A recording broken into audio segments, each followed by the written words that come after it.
What is up, guys? Do you want to make sure that if you're doing a chest supported T-bar row or any chest supported row for upper back that you're getting the absolute most out of it, to just have that ridiculously looking huge, thick, kind of turtle shell look of an upper back? I had IFBB pro John Ballard come to me and asked me to help him with some of his back training. It's a body part he's trying to bring up. And so this video is going to give you guys something hopefully a little bit different, maybe provide some different value. Myself included, there's a lot of people just talking about form and execution. You see me drawing sometimes on my board and all that good stuff. But I want you guys to see what actual application to a human being looks like. So I literally had never had him do this exercise variation before. So this is me just talking through him, trying to give him some concepts, some principles, find some cues that help for him.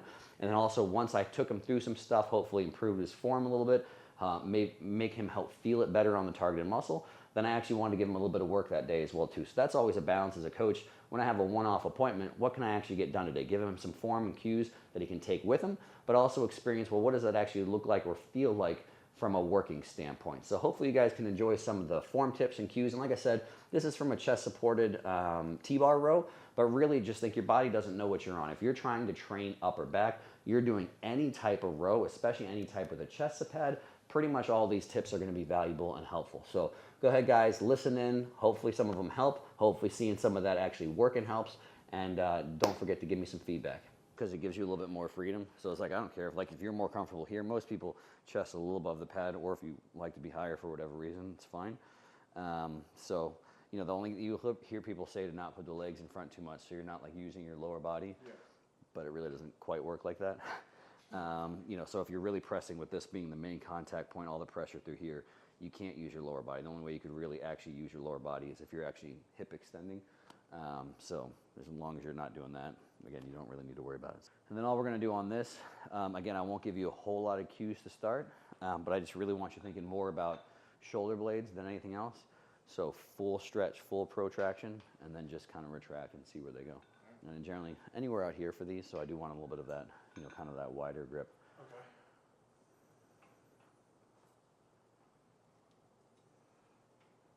First thing for me, your start position, chest up a little bit more. So I just like a slightly, and I'll keep that the whole time. Yep.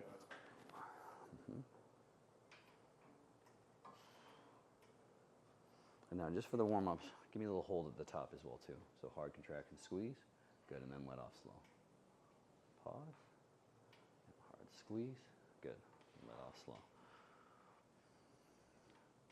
Hard squeeze, let off slow. Open all that up, so really protract at the bottom.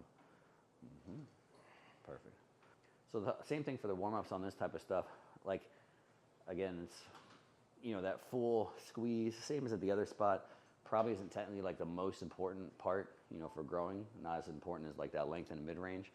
But especially on warm-ups, like the main thing where I'll still cue people to like, again, get that squeeze, you know, in that top position, is just to really like, it's again, almost seems like common sense. It sounds silly when I say it, but to make sure you're actually using your muscles to finish the motion. Because what can happen sometimes is if you contract hard enough, especially with a warm-up weight, you can literally, it is all upper back to start, but then you get it moving so well that it just kind of just finishes by itself, momentum, and then stretch back into the next rep. So I think it's really good to make sure, especially when the weight is lighter, and that's easier to do, is that you initiate with that upper back and finish with the upper back. Because what will happen is we get heavier and heavier and heavier, you'll lose a little bit of range of motion. So people always have, like when they're rowing, they have a hard time thinking like, well, do I use a weight that I can still squeeze and pinch all the way to the top? And generally my answer is no, because if you really limit like, hey, here's the weight that I have to use to get that full pinch and squeeze, you're so much weaker in that position compared to the lengthened position. The issue with that is then you're under training that lengthened position, right? So all that I say that is you want to focus on the sensation, full stretch, contract the upper back hard, full stretch, contract the upper back hard. And as you get into working sets, don't worry about where it finishes, right? So you won't get as high, and that's normal. So it should typically look like, hey, if your warm-up set, you can get all the way here. By the time you're actually on your working set, you know, you might end just a little bit short of it, but you're focused on all the same stuff. Even if the range of motion is shorter, I'm not focusing on do whatever it takes to get it that high. I'm focusing on finish with contract my traps, and it'll just end up where it ends up. If that makes sense? Yeah.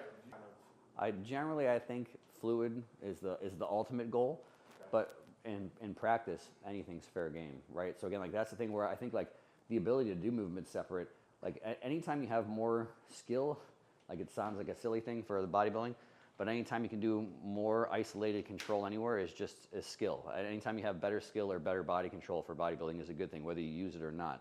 Because you can't tell me if this is the only way they can do it, that's good. You might grow and build muscle or whatever it is. But if you have more control and can do more things, I can't see that ever being a bad thing, right? I'm not saying that necessarily will translate from no back to Ronnie Coleman, obviously.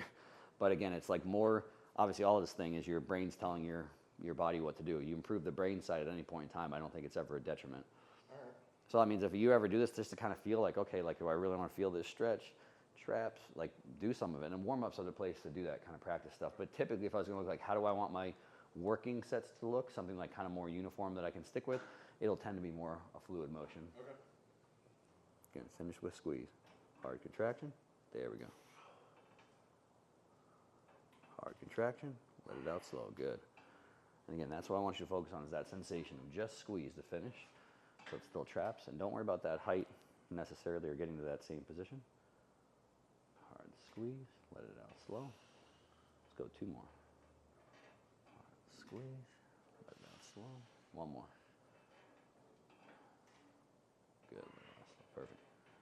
Like I said, upper back's not as tricky, in my opinion. It's an easier thing. Like it's a lot of it's just some of the little stuff that we're doing. I think one of the biggest places that people honestly mess up on upper back stuff is, balancing.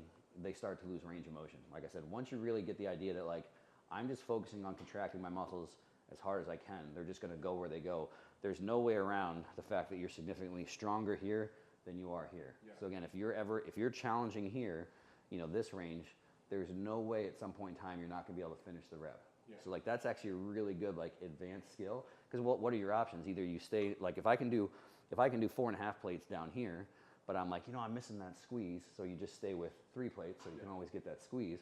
Well, if you only ever do 3 plates, then you're literally under training this part, right? Okay. Or what happens is I'm going to do 4 or 5 plates or whatever, and like maybe the first rep or 2 you get it all the way up, but then as soon as you start to lose range of motion, you're like, that's done, and you rack it.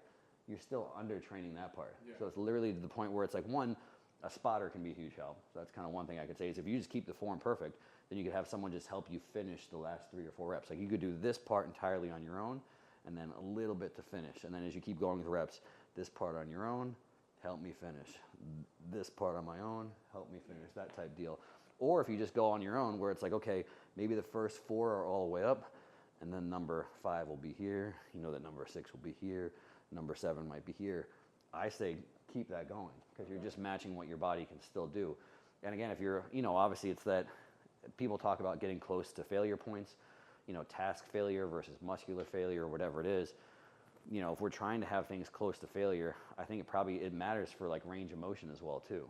So if we stop just because task failure, we can't get all the way up, I still feel like you're under training or there's still more stimulus that you're leaving on the table there. So for advanced people, again, I think that's something to focus on is how are you finishing those working sets, where you're still training, where you're strong, So that's all we'll do on these ones. If we do maybe 1 or 2 more sets here, I'll probably help you just finish 1 or 2. So you focus on all the same stuff. Little pause in that stretch position, hard squeeze at the top, but don't get fixated because again, the cheat is, what'll happen is if you feel like I have to get all the way up there, eventually you're going to start speeding up to kind of sling it somewhere. But you just focus on everything still, pause in the stretch, hard squeeze, pause in the stretch, hard squeeze. And we'll get where we get it. So now keep them smooth. Just think contract to finish. Don't swing it, contract it. There we go. I'm going to give you 2 more. Just get that last little bit nice and smooth. Good. 1 more. Nice. Good, sir. Gotcha. Good. That got heavy quick. Yeah. Same thing. Let's get whatever reps we get. Okay.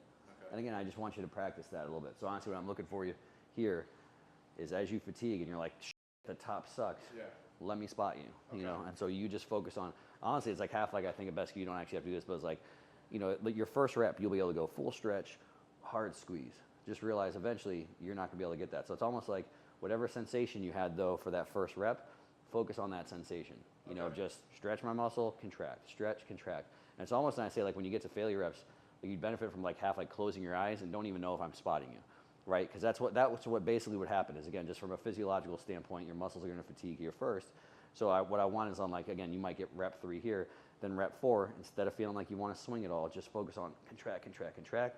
I'll give you a little bit of spot. And then as we go 2 or 3 reps past failure, I'm just going to be giving a little bit more assistance.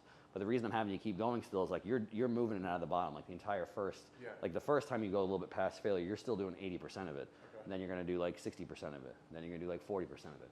But like I said, that's the stuff that I think is really worth practicing, you know, and making sure that you're getting as much as you can, like I said, especially in that bottom position, Okay. you know. So if I don't have you here Mm-hmm. to spot me in that scenario, I'm just going until literally it's like I can't move it essentially. That's kind of what Yeah. And honestly, it's not like you have to do that every single set, Yeah. right? So it's like it's a tricky concept. Like I don't know at what point in time would it be technically ineffective. It's like, because then technically it's like, should I just sit here and like twitch it sometimes? I mean, I wouldn't say that that's technically bad. Yeah. But so just the whole point is if you know, I think you're leaving a lot on the table if you stop as soon as you start to lose any range of motion. Okay. You know what I mean? So typically it would probably look like I said, I would just think like, okay, that was my last full rep. And honestly, some people are like, well, how do I write that down? How do I track that? Which I get because I have like that OCD tracking brain too. If I used to do that, what I would write, just so I had some form of consistency, if this is my top set, I might write like whatever weight that is times 5. And the first number I'd write would always be full reps. And then if I did 3 partials, I'd just write 5 to 8. You know, Okay. make a note if you want. So again, because you do want something consistent, it's like, you know, if every single week am I progressing from just doing more partials, I'm like, oh, now I'm doing like 20, but it's like, no, I'm just like sitting here doing this for like, and counting that as a full rep. I understand why some people, like, again, there's always that balance of, you know, what do you know, having a balance of like, okay, we're just working hard, good form, but I still do want to track stuff. Like as much as like, I would say that you need to focus on the form, I was always super OCD with writing everything down as well too. So I totally get the idea of like that logbook, like again, over the course of a year, you might have periods of time where more form, progressive overload, more form focus, progressive overload. But like if you go a whole year or 2 years and you're looking at your logbook and like nothing's changed, like you can't tell me it's like, oh, I've been working on form that whole time. It's like, no, that's not how it works. Like you can't, nothing's happened the last year or two, right? Unless it was like the worst form of all time and now it's like immaculate. But good. These are great reps, man. Squeeze, perfect. Nice stretch, little pause, hard contraction. Good. Now keep it smooth to finish. Just think contract. There we go. Again. Keep contracting, keep contracting. There we go. That's what I want. Another one like that. Keep contracting, keep contracting. Let's go one more. Stretch it all the way open. And contract. Go, go, go, go, go. Nice. That's good. Good. How'd that feel? Good. Yeah. I can feel the movement all the way through. Good, yeah. And that's like the tricky part. I always say, like, that's something I think if there's something advanced athletes neglect is how to make those sets, particularly with your spotter. Yeah. So you start to have an idea of like, I want to give you a feel of like how that felt is probably how it should feel, Okay. you know, with how I was spotting you. And some of that's like, you know, over time, that's something I would probably fine tune with you. But if you're training with your training partner at some point in time, they're not going to know how to do that unless you communicate that with as well. So again, what it looked like was, you know, you do 5 completely on your own. And all I was really trying to do, if again, we could have a little scale here, is at the very end of the first rep past failure, I gave 20 pounds of pressure that last little bit, you know, and then the next rep, I started a little bit sooner, and then it was probably 20 pounds here, and then maybe 40 pounds to get to the top. And then by the third rep past failure, I'm starting a little bit lower, and it's going 20, 40, now 60 pounds to get to the top. And then the numbers are obviously completely made up, but to give the idea that as a set goes on, it's not just me, you know, like back in the days when you're a kid and you have a spot for bench press, and so you don't die. That's the whole point of it. I can't get it, yank it off of me or whatever. Well, the point here, obviously, bodybuilders know, like, well, there's something about, I don't want to just lift it off of me. I want to help the reps be grinders, and that's really how you would do it, is with that idea of it's going to start earlier and it's going to finish with more, you know what I mean, as you go through the reps. Just keeping me moving, basically. Yeah, so it's, again, if I had this idea of here's what your first, like whatever kind of almost like your last full rep looked like that, because that would be a little bit slower than your very first rep, right? So it's going to be this stretch and then hard squeeze. Like basically then if I go 3 past failure, I want them to look like that last failure rep you did on your own. Yeah. So, because again, your first rep would technically be, it moved and moved perfect, but because you weren't fatigued at all, it moved a little bit faster, if that makes sense. And then the good part about that, whereas like I love it, that's the thing that's cool about bodybuilders, is most bodybuilders, like your feedback, what things feel like is very important. For like a new person, it's not as important. Like if the trainer's like, I'm just gonna put you in the right positions and trust me. And then as you get more advanced, feel is absolutely important, especially when we're trying to, you know, we're trying to row, we're trying to use something and not something else. And so most of the time when we go through a set like that, like you said, it just feels it feels more painful the whole time, like in a good way. It's just, wow, my back never got a break, and it just I kept feeling it through the whole set. Whereas if you don't do that, it's either you're just going to stop, or maybe you start to use something else just to get from top to bottom. You know what I mean? Yeah. So what we're going to do on this one, I'll have you take a little break. And this is kind of just messing around. So like even like that, the thing over there we did with like the extended set, like you can do that as often as you want, or you just kind of get the concept of like, oh, this is something you could technically do multiple working sets like that at some point in time, just staying in that range or whatever, you know. So just some stuff to mess around with here where, again, why not, is we're going to do just like so, some like isolated shrugs to start. So we'll actually do some of that, like just that isolated pure retraction motion. So stretch, retract. And so maybe I'll have you do 5 or so to start, and then we'll take them into full rows. So maybe I'll have you do 5 shrugs, then maybe we'll do 5 or 6 full rows, and then I'm gonna have you finish the set again with shrugs. And so the whole real purpose of that one is just to start with, can I kind of isolate and control that motion just on its own? Then let's kind of take it into the exact same thing we were doing, and then almost like you're just gonna actually extend the set with just more where you can actually go, if that makes sense. And just take your time on these. Obviously, it's a little bit different, you know, so just perfect. Go 2 more. 1 more.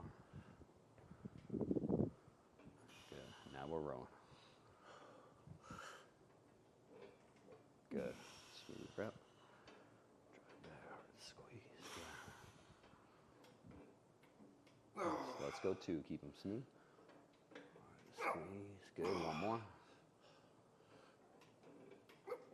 Good. And now shrugs. Again. Just squeeze. Good. Pause. Squeeze.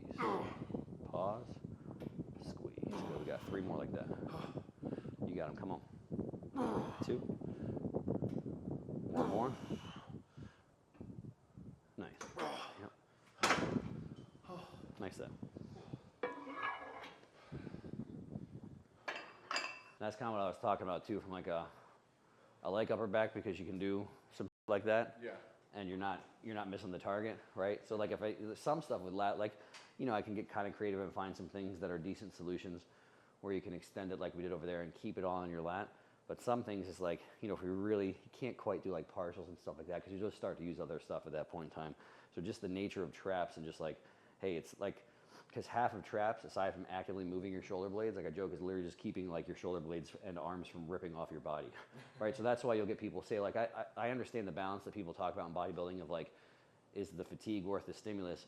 But that's why you'll see people that do like, you know, strongmen that do like heavy farmer's walks, heavy deadlifts or stuff where they're not actually moving a whole lot, but those guys don't have like huge traps. They always have huge traps. And it's like, even though they're probably like never really doing shrugs or not even doing a whole lot of active rowing, it's because they're just holding shit for so long. So like I said, that now would doing farmer's walks make a lot of sense for bodybuilding? Probably not, because you have to like tax everything else, so it's a lot of fatigue. But like, you can do things like this where it's like, okay, well, like half of it there is like, yeah, we're getting some work from you're still moving, but some of it, in my opinion, is you're just getting work because I'm just making you hold on to that still, and your traps are just like, oh my gosh, just take it off and make it stop. But it's still accumulating effective stuff. And that's why, again, like, because you can do that kind of stuff with traps a little bit more. Like, you can literally like beat them into being huge a little bit easier than some other body parts. All right, guys, hopefully you enjoyed that. If you did, please don't forget to do the YouTube thing. Like, subscribe, share, all that good stuff. And of course, if you're looking for a place to have better programming, one-on-one support, you know, you want more of my thought process with what you're doing in the gym, don't forget to try and check out my app. There's a link in the bio down below, and you can try it free for 7 days. Or you can just get started right away. We've got it for less than $1 a day. Great access to a whole bunch of stuff. So, and also if you guys got any questions, comments, concerns, want to see more stuff like this, let me know in the comments section down below.